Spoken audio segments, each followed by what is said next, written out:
శుభోదయం. అనుదిన జీవం అనేటువంటి ఆధ్యాత్మిక కార్యక్రమానికి మిమ్మును మీ కుటుంబాలను ప్రేమపూర్వకంగా ఆహ్వానిస్తుంటున్నాం. అందరూ బాగున్నారు కదూ? ఈ నూతన దినములో దైవవాక్కు ద్వారా పరిశుద్ధాత్మ దేవుని యొక్క ముఖదర్శనం చేసుకుని నూతన దినములో అడిగిడుటకు పరిశుద్ధాత్మ దేవుడు మనకిచ్చిన ఈ భాగ్యాన్ని బట్టి ప్రభువుకు స్తుతులు స్తోత్రాలు చెల్లిస్తూ ధ్యానము నిమిత్తమై ఏర్పాటు చేసుకున్నటువంటి లేఖన భాగం 37వ కీర్తన 31వ వచనాన్ని మరి అందరం కలిసి చదువుకుందాం.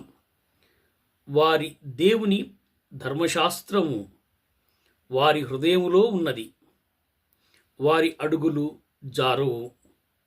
దేవుడు ఈ వాక్యమును మన వినికిడిలో దీవించునుగాక. ప్రార్థన.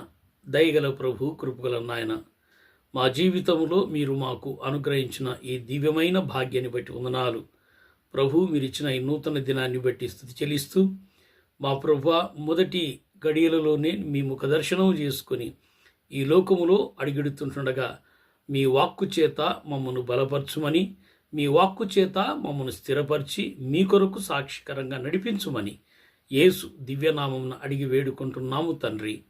ఆమెన్. ప్రియ దేవుని ప్రజలారా, దావీదు భక్తుని యొక్క ప్రార్థన, ఆయన యొక్క మనవి ఈ వాక్యంలో మనం చూస్తుంటున్నాం. ఒక రకంగా చెప్పాలంటే దావీదు భక్తుడు ఈ మాటల్లో దైవ వాగ్దానాన్ని కూడా జ్ఞాపకం చేస్తున్నాడని మనం గ్రహించాలి. వారి దేవుని ధర్మశాస్త్రము వారి హృదయంలో ఉన్నది గనుక వారి అడుగులు జారవు.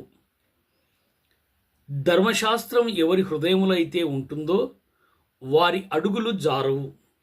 అంటే అడుగులు జారవు అంటే వారు వేసేటువంటి అడుగులు, వారు నడిచేటువంటి త్రోవలో, వారి యొక్క పాదములు, వారు ప్రయాణించేటువంటి ఈ మార్గములో వారు నడిచినా, నిలబడ్డా, పరిగెత్తిన వారి అడుగులు జారవు అని అంటున్నారు. అవును ప్రియ దేవుని ప్రజలారా, ఈ లోకరీతిగా శారీరక శక్తి బలము కొరకు మంచి బలమైనటువంటి పౌష్టిక ఆహారము కావాలి.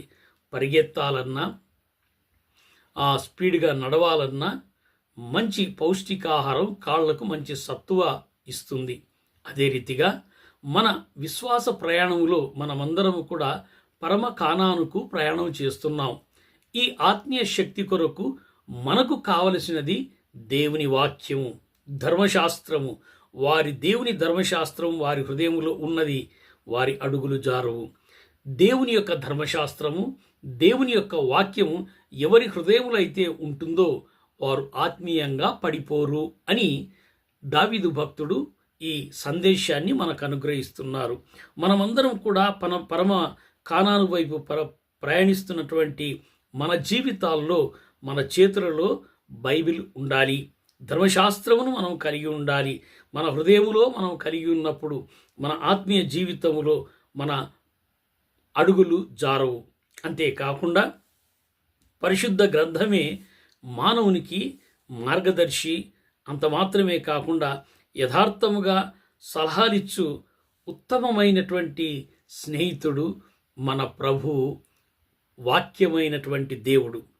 అదే నిన్ను జ్ఞానిగా చేస్తుంది. అద్భుతమైనటువంటి దీపము ఆ వాక్యము మన పాదములకు దీపమై మనను క్షేమకరమైనటువంటి మార్గాన్ని నడిపిస్తుంది. కాబట్టి పరిశుద్ధ గ్రంథమునకు ప్రాధాన్యత ఇచ్చిన ప్రతి దేశము కూడా ఇతర దేశముల కంటే ఎంతో అభివృద్ధిలో ఉన్నది. ఎవరైతే పరిశుద్ధ గ్రంథమునకు ప్రాధాన్యత ఇస్తారో వారు జ్ఞానవంతులై ప్రసిద్ధి చెందుతారు.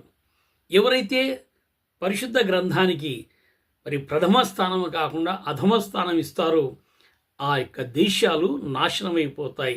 అందుకు నిదర్శనం ప్రస్తుతము అమెరికా దేశంలో ముఖ్యమైనటువంటి పట్టణాలు, విలువైనటువంటి పట్టణాలు, ఖరీదైనటువంటి పట్టణాలు, గొప్ప గొప్ప వారు నివసిస్తున్నటువంటి పట్టణాలు కాలిఫోర్నియా మరియు లాస్ ఏంజల్స్, ప్రస్తుతం అవన్నీ కూడా బూడిద పాలైపోతున్నాయి. కారణం ఏంటంటే ఒకప్పుడు వారు దేవునికి వాక్యానికి ప్రథమ స్థానం ఇచ్చారు, ఇప్పుడు దేవుని వాక్యానికి అధమ స్థానం ఇచ్చారు.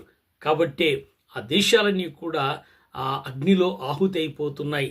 ప్రియ దేవుని ప్రజల, అందుకొరకే యాకోబు భక్తుడు యాకోబు పత్రిక 1వ అధ్యాయం 21వ వచనంలో ఈ రీతిగా అంటున్నాడు, అందుచేత సమస్త కల్మషమును విర్రవీగుచున్న దుష్టత్వమును మాని లోపల నాటబడి మీ ఆత్మలను రక్షించుటకు శక్తిగల వాక్యమును సాత్వికముతో అంగీకరించుడి అంటున్నాడు. ప్రియ దేవుని ప్రజలారా, మరి మనకున్నటువంటి సమస్త కల్మషాన్ని వదులుకొని, దుష్టత్వాన్ని వదులుకొని, మనలో విర్రవీగుతున్నటువంటి గర్వాన్ని, అహంకారాన్ని వదిలిపెట్టి మనం రక్షించుటకు శక్తి కలిగినటువంటి దేవుని వాక్యమును సాత్వికంతో అంగీకరించుడి. మీ అడుగుజాడలు, మీ ప్రయాణమంతా కూడా దేవుడు క్షేమంగా నడిపిస్తాడు.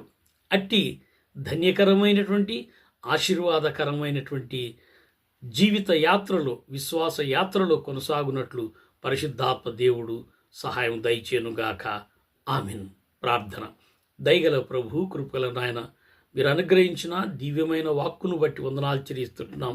మా ప్రభువా, మీ వాక్కు మా హృదయాలలో భద్రపరుచుకొని స్థిరమైనటువంటి విశ్వాస జీవితంతో పరమ కణాను చేరు పర్యంతం వరకు మా ప్రభా, మా విశ్వాస యాత్రను, మా యొక్క పరుగును తుదమిట్టించినట్లు మీ సహాయం మాకందరికీ అనుగ్రహించుమని, ఆటంకపరిచే ప్రతి దుష్టశక్తిని లయము చేసి మీ కొరకు సాక్షికరంగా నిలబెట్టుకొనుమని యేసు పరిశుద్ధ నామమున అడిగి వేడుకుంటున్నాము తండ్రి.